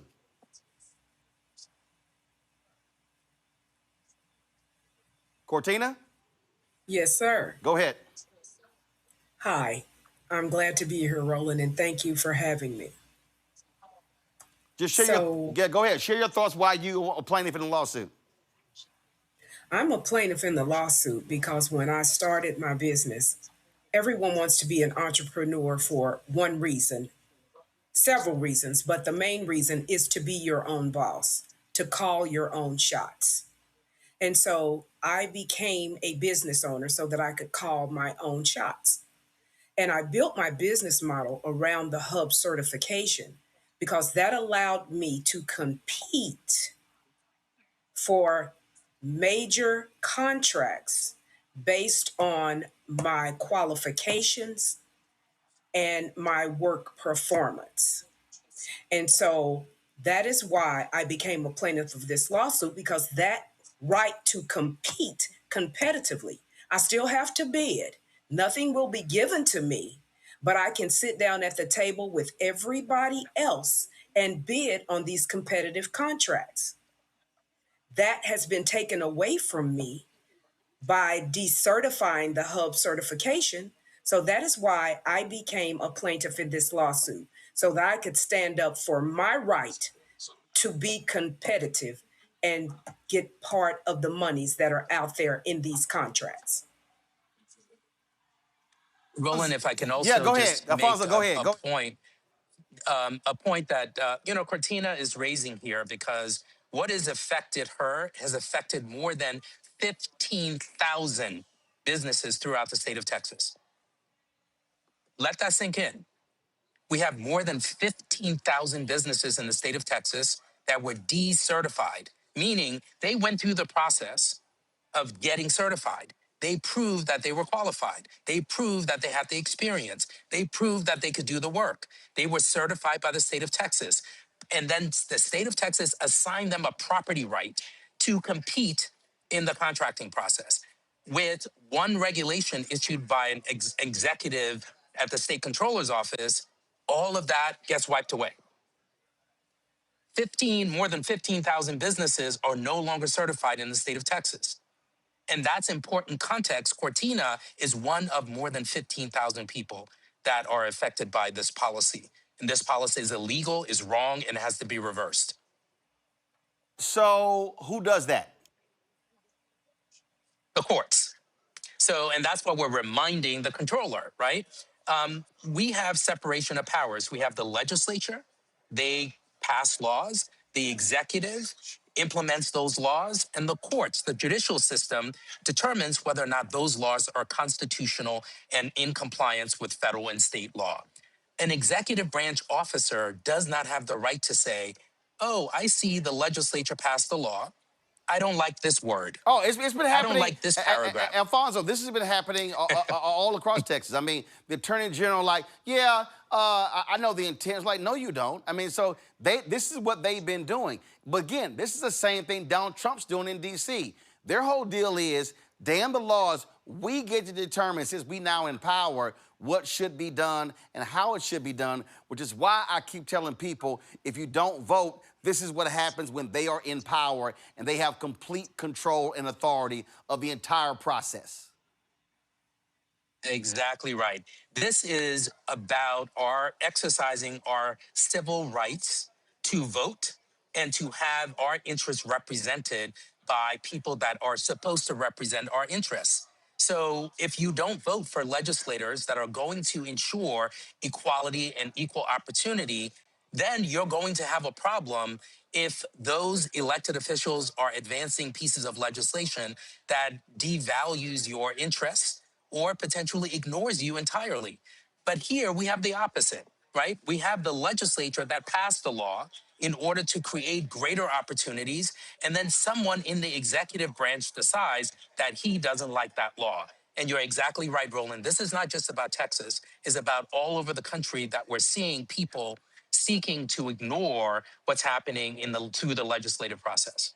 Questions from the panel. Thelma, you're in Dallas. You first.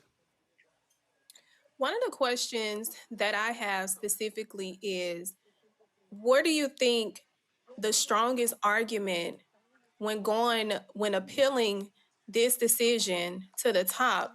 What do you think your strongest argument into making them understand, like, y'all see what they doing? Are y'all really about to dismantle a program that has helped so many and is a right to so many minorities? Well, we have several legal arguments that we outline in our complaint. We have more than 16 counts in the complaint, and they fall into three separate categories. The first category is that the controller does not have the legal authority to ignore the law.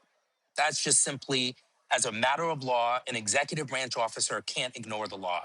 Second, the controller issued an emergency regulation. Emergency regulations, you are required to go through a very detailed process, including providing notice and comment to people who are going to be affected by your regulation. And importantly here, there was no emergency. There is no reason to issue an emergency regulation decertifying thousands of people. And then finally, and this is just as important, the controller sought to decertify more than 15,000 businesses. And when he did that, he took away a property right, right? When the legislature creates a statute and they allow more than 16,000, 15,000 people to certify as women-owned businesses and Black-owned businesses and brown-owned businesses, that is a property right that you can't take away unless you provide folks with a notice and opportunity to exercise their objections to the removal of certification. That didn't happen here. So we have a slew of legal arguments that we're advancing in court as to why the controller is wrong, factually and as a matter of law. Of course, they're trying to say, oh, it's because of DEI. Well, again, we know that's BS. Scott? Yeah, I guess going to the legislature and getting the law clarified isn't doable because the Texas state legislature is Republican controlled. Is that fair to say? First of all, before Alfonso That's fair to say. But Alfonso, 1 second. But also, you don't have to go to the legislature to get a law clarified. I mean, the law is the law. It's been in place since 1999. So, I agree with you. So the problem here. Look at all options. Right. No. What I'm saying is, I mean, you can ask legislature, but the law is the law. It's already written. Mm-hmm. What they're trying to suggest is they're trying to say Greg Abbott's executive order prohibiting DEI now renders a state law illegal. Yeah. Alfonso, it's simple. An executive order can't override a law. Exactly right. Exactly right. The legislature has to change the law. Alfonso? Right. Correct. So have you asked for emergency relief as part of your lawsuit? I'm just curious because yeah, we're seeking. If they disenfranchise 15,000 businesses, then and it's in violation of the law and their due process rights, and money's not going to, satisfy them or make them whole. Then an emergency relief, because that's still a lawsuit, emergency relief would seem to be a really good approach. Is that part of your lawsuit as well? That is exactly a part Asking of our lawsuit. Emergency our lawsuit relief? is more. Correct. We are seeking injunctive relief from the state controller for doing what he did here. And our complaint is more than 100 pages long and is very detailed. And it goes through why the controller is wrong as a matter of law, the relief that we're seeking, which is injunctive relief. We are looking to completely invalidate his regulation and compel him to comply with the statute. He doesn't get to ignore the law because he doesn't like it. Right? We have separation of powers for a reason. We have rule of law for a reason. And an important point here to what Roland was mentioning earlier, remember, this statute has been on the books for more than 35 years. But second, Members of the legislature tried to change the law last year to remove people of color and remove women, and that proposal was rejected. Yeah, yeah. The So what legislature, does success? the legislature wants to. Abbott and his folks want to stop this, and it was a law that was passed by a Republican-controlled legislature, signed into law by a Republican governor, and now they want to try to simply undo this because their whole goal is to slap DEI on everything, and that's what it's all about. Let me also read this here. The other plaintiffs are Ipsum General Contractors, LLC, go to my iPad, Houston Construction Services, Sugarland-based medical technology distributor, Impulse Healthcare Technology, LLC, of course, Cortina's companies, Burleson-based, Williams Professional Water Restoration Services, the Greater Houston chapter of the National Association of Minority Contractors, a nonprofit trade association representing 155 minority and women. They named the Texas Department of Transportation Executive Director Mark Williams, Texas Health and Human Services Commission Executive Commissioner Stephanie Muth, and Texas Facilities Commission Executive Director Will McCarroll. All of those departments implemented Hancock's changes to the HUB program. Scott, you asked the question about, go ahead, you had a second question, go ahead before I go next panel. It was real quick. Real quick, what does success look like? I mean, litigation can take a long time while you got these 15,000 businesses out here. Even if you win at the federal district court level or state court level, this is going to take some time. What do you think the options are? If you're successful in getting the emergency relief, they can certainly appeal. Any idea on discussing from a position of strength, resolution or settling, whether that means them backing completely down or agreeing to some type of modification that allows those 15,000 businesses to get back on the approval sheet? Yeah, it's too soon to sort of negotiate, trying to resolve what has been done here because it's completely unlawful what the controller did. How long litigation will take, as you know, it's too difficult to predict how long litigation will take. What we are doing, though, is seeking immediate relief from the court to reinstate the statute as written by the legislature and signed by the governor. What may or may not happen after that is anyone's guess. Could they appeal? Probably. Where will we end up at an appellate court? Probably. And we can litigate those issues, but in the interim, you cannot simply take away someone's property right, take away opportunities that they have been exploring. And keep in mind, one of the plaintiffs lost a $2 million contract a week and a half ago. So this is very real for businesses. This is very real for the plaintiffs. And you can't simply take away those opportunities and wait until litigation percolates through the court. We need immediate relief, and then we can resolve the other issues as we go through litigation, which can, as you mentioned, take some time. On Congo? Well, first of all, thank you for this work. I mean, it is so necessary. My question is, we were talking earlier about the economy and unemployment and so on and so forth. What are some other examples of what the consequences of this action are looking like in real time for these business owners? What are some of the, you just mentioned the $2 million contract. What are some of the other things that people are actually dealing with because of this decision right now? You first. Well, for many of the contractors, they have lost contracts. They've lost Alfonso, hold on one second. Cortina, as a company, how have you been impacted by this?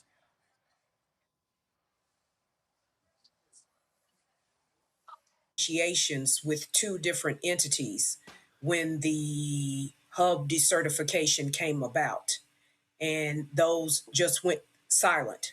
No response, no explanation, no anything, just ghosted. Alfonso? Yes. You were talking about the impact. I was just saying that we have plaintiffs in this case who have lost actual contracts. They have lost opportunities. They have built their businesses with the expectation that they would be participating in the HUB program.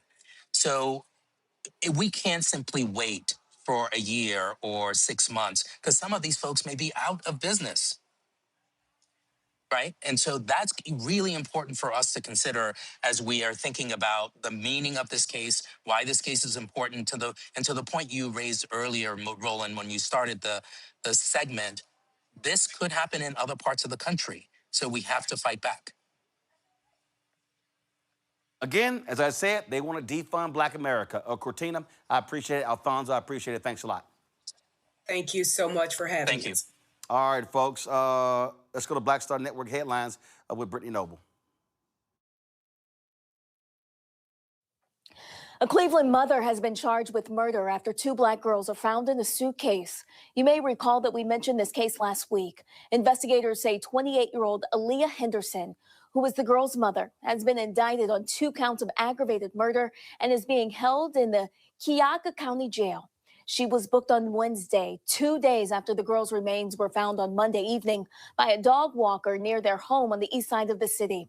The girls have been identified as 10-year-old Amar Wilson and 8-year-old Mila Chapman. Their cause of death has not yet been revealed. And the Florida woman is arrested after using an AR-15 style rifle to shoot at singer Rihanna's Los Angeles mansion. Police say 35-year-old Ivana Ortiz fired at least 10 shots from inside her vehicle into the $14 million Beverly Hills area home on Sunday after 1:00 p.m. Rihanna, who was home at the time, shares the mansion with her partner, rapper A$AP Rocky, and their 3 kids. Investigators say a round penetrated the wall of the house. No injuries have been reported. Ortiz, who is originally from Florida, was booked on suspicion of attempted murder. Officials have not cited a motive for the attack, but authorities say weeks leading up to the shooting, she posted a series of erratic messages and videos on social media that referenced several celebrities, most notably Rihanna. Ortiz is being held on a $10.2 million bond. A federal jury in California has awarded $2 million to Letitia Nixon, the mother of Jamel Moore, in a wrongful death lawsuit against Ed Buck, a disgraced Democratic donor. The verdict was delivered in the United States District Court for the Central District of California after the jury deliberated for approximately 1 hour.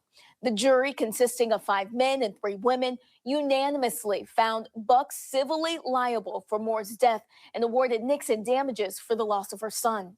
Moore, a 26-year-old Black gay man, died of a methamphetamine overdose in Buck's West Hollywood apartment in 2017 after Buck provided the drugs that led to his death. Moore's death was the first of 2 fatal overdoses associated with Buck's home. Buck was convicted in 2021 on 9 federal charges, including distribution of methamphetamine, resulting in death related to both Jamel Moore's death in 2017 and Timothy Dean's death in 2019. Dean, another Black gay man, died under nearly identical circumstances in Buck's apartment. In 2022, Buck was sentenced to 30 years in federal prison. Well, Live Nation has reached a settlement with the U.S. Department of Justice in its major antitrust case less than a week after the trial began. Under the deal, Ticketmaster must open parts of its platform to rival ticketing companies, allowing sellers like SeatGeek and Eventbrite to list tickets through Ticketmaster's technology. Live Nation will also pay about $200 million in damages to the states involved in the lawsuit.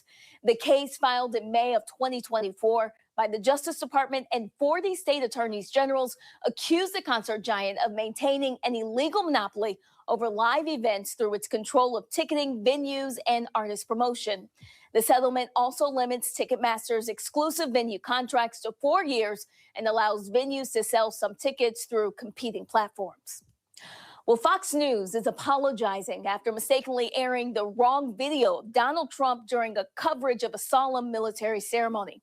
The dignified transfer ceremony took place Saturday at Dover Air Force Base and was held for 6 U.S. service members killed in the Middle East.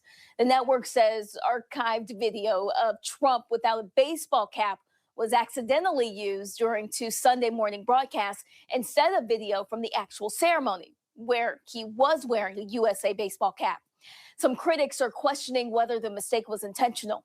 Fox News says the mix-up happened when a staff member pulled older video by mistake, and the network apologized and later aired the correct footage. Arizona Governor Katie Hobbs has vetoed a bill that would have created a specialty license plate honoring conservative influencer Charlie Kirk, who was shot and killed while speaking on a college campus in Utah last year. Under the proposal, drivers who choose the specialty plate would have paid an additional $25. Of that fee, $17 would have gone to the nonprofit arm of Turning Point USA, the controversial right-wing organization that Kirk founded in 2012. Like other specialty plates in Arizona, the program was designed to raise money for affiliated causes through vehicle registration fees. However, the governor ultimately rejected the measure, preventing the plate from moving forward. And Northern Louisiana HBCU Grambling State University lands a legal victory over its iconic black and gold G logo. On March 2nd, the school revealed a decades-long triumph had finally come. The school finalized the federal trademark registration of the G under U.S. trademark registration. The logo was made famous by the university's football team and head coach Eddie Robinson. It now has full control over how their brand will be used in partnerships for the foreseeable future. And the logo is similar to the G used by the Green Bay Packers and the Georgia Bulldogs. Since 1998, the school has been embroiled in a legal fight over its logo. Grambling State University President Dr. Martin Lamel Jr. says this registration represents more than a legal achievement. It's a declaration of ownership over our history, our excellence, and our brand. Well, Jamaica has officially ended its 50-year medical cooperation program with Cuba. This marks a significant shift in the country's healthcare system. The decision was announced by Jamaica's Ministry of Foreign Affairs and Foreign Trade, led by Foreign Minister Kamina Johnson-Smith. The program was discontinued after both governments were unable to agree on a new term for a technical cooperation agreement following the expiration of the previous agreement back in February of 2023. Despite the end of the formal bilateral program, Jamaican officials indicated that Cuban healthcare workers currently on the island will be allowed to remain for the duration of their existing contracts. This decision reflects the ongoing geopolitical dynamics and the impact of international scrutiny on health policy and diplomacy in the Caribbean region being dominated by legacy brands. All right, folks, don't forget to watch the breakdown of Brittany Noble every day, noon Eastern, right here on the Black Star Network every day. You can check out the headlines again, the breakdown with Brittany Noble, noon Eastern. All right, y'all, our last story.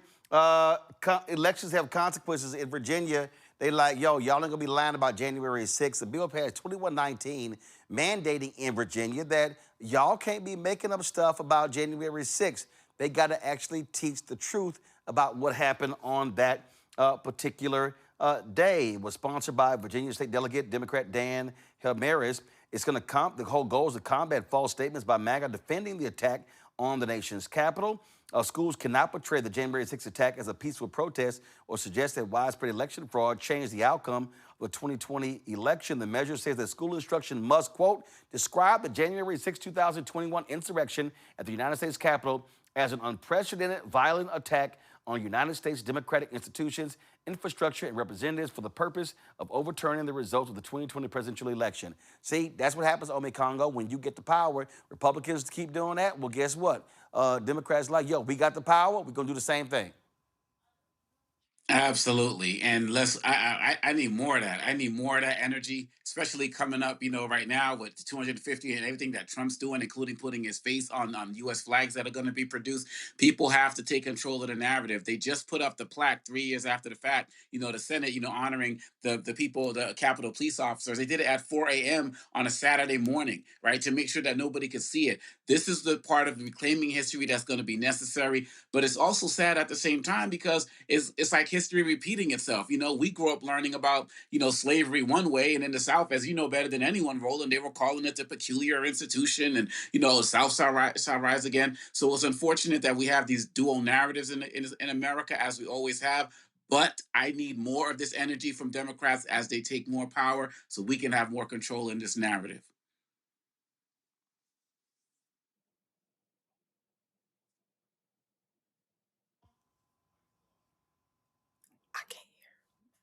Thelma? I totally agree. Like, this is the energy that we've been asking for when we're talking about the Democratic Party, because what we have been experiencing for the past, I would say over 10 years is soft play.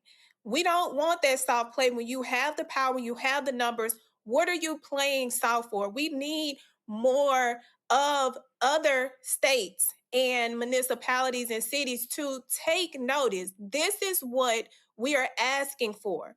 Show up, do the work, put it on paper and pass it so that we don't have to continue to experience the lack of power that comes from these ridiculous laws that have been implemented and integrated for so long. When we're looking at especially January 6th, we got to call it like it is. And these kids need to know exactly what this was because this has never happened before. This is a perfect example of domestic terrorism. When you have individuals who have decided that they're going to go and overthrow the government, and we have individuals getting murdered, oh no, there ain't nothing peaceful about that. And I'm glad that they did this because history needs to be told right the first time. Absolutely. Yeah, I just. Oh my God, this is so hilarious. Let me pull this up, y'all. I gotta pull this up, y'all. The Atlanta Hawks in this stripper night is just too much. Give me a second. Yeah, let me show y'all what they just posted about an hour ago. Hold on. Let me pull this. Listen, Roland, I used to date the owner of one of the major strip clubs in Houston, so I know exactly why this is not okay. This is utterly hilarious. I need y'all to understand. Hold on. So the Hawks released a statement. They released a statement on social media where, first of all, I can't. Okay, I don't understand why I can't pull this up. Come on, I'm trying to transfer it to my iPad. Okay, did it finally come through? No. It came through. Y'all, this is stupid. This is what the Hawks posted on their Twitter account about stripper night, Magic City night. So they posted what to expect at the game. Legendary rapper and King of the South, T.I., will perform at halftime as scheduled.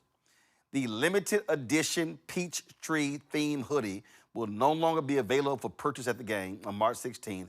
All pre-ordered merchandise will be honored and delivered as previously scheduled. The live recording of the Hawks AF podcast includes Hawks principal owner, y'all about to trip out. Okay, Hawks principal owner, filmmaker, and actor Jamie Gertz, T.I., and Magic City founder Michael Mr. Magic Barney has been canceled. Fans who purchased tickets to the recording will be contacted directly. Y'all gotta understand, Jamie Gertz is married to the principal owner of the Hawks, and she was an executive producer of the Magic City documentary series on Stars. I kid you not. And they also say the full array of award-winning culinary options available at State Farm Arena for Hawks games will be available, including the lemon pepper wing. Oh, they so petty. They so petty. Y'all, they just couldn't. They had to get that part in there. I no lie. And hold up, I saw earlier. Let me show y'all the statement that they posted after the NBA. Hold on, y'all. I'm telling you, this is what they posted. While we are very disappointed in the NBA's decision to cancel our Magic City night promotion, we fully respect its decision. As a franchise, we remain committed to celebrating the best of Atlanta with authenticity in ways that continue to unite and bring us all together. Wow. Wow. Really? Really? Y'all disappointed? Right, the Hawks like, damn, Adam Silver, y'all done messed up our stripper night. Like they can't go any other time. Oh my God, Jesus. yeah, this is absolutely hilarious. That's hilarious. This All right, is America. It's hilarious. It's hilarious. All right, let me shout out my sister Zena. Her 48th birthday is today. That's her holding her new grandchild, Phoebe. So so like I said, she turned 48 years old today. And so shout out to Zena. And then let me also today, y'all, is the 78th birthday of my homeboy, Jeffrey Osborne. Y'all know J.O. always doing his thing, man. We are always showing some love. We're always at the Jeffrey Osborne Celebrity Golf Classic every single year. We always enjoy being with Jeffrey. And so I sent him a text moments ago, and I said, hey, man, we're going to shout you out. So let's go ahead and do this. Is from, first of all, again, let me thank Scott Thelma and Ome Congo for being on today's show. So we're going to close the show out, y'all. This is from last year's Jeffrey Osborne Celebrity Golf Classic. It took place in September, and it was J.O., Smokey Robinson, Johnny Gill, Chris Tucker. We absolutely had a blast. Y'all know I always got my camera going. And so, again, we want to celebrate Jeffrey Osborne. So we're going to do this here. So I'm going to roll it at the end. Don't forget, support our network, join our Bring the Funk fan club, give via Cash App, Stripe QR code. You see it right here. Also for credit cards, right there. Checks and money order, make it payable to P.O. Box 57196, Washington, D.C., 2003 7-0196. PayPal, R. Martin Unfiltered, Venmo, RM Unfiltered, Zelle. Roland at RolandSMartin.com. Roland at RolandMartinUnfiltered.com. Be sure to download the app, of the Black Star Network app, Apple phone, Android phone, Apple TV, Android TV, Amazon Fire TV, Roku, Samsung Smart TV. Be sure to get our Roland Martin Unfiltered swag. Go to shopblackstarnetwork.com to get the swag, y'all, and get our T-shirts, hoodies, wall art, all that sort of stuff. Get it right there. You can also get our Black-owned products. All these products here on shopblackstarnetwork.com. You name it, we got it. You support these products and buy it from shopblackstarnetwork.com. You also support this show as well. And so go to shopblackstarnetwork.com. Be sure to download the app Fanbase. Follow me there at Roland S. Martin. Let's close it out. My man Jeffrey Osborne turning 78 years old today. I'll see y'all later. Holla!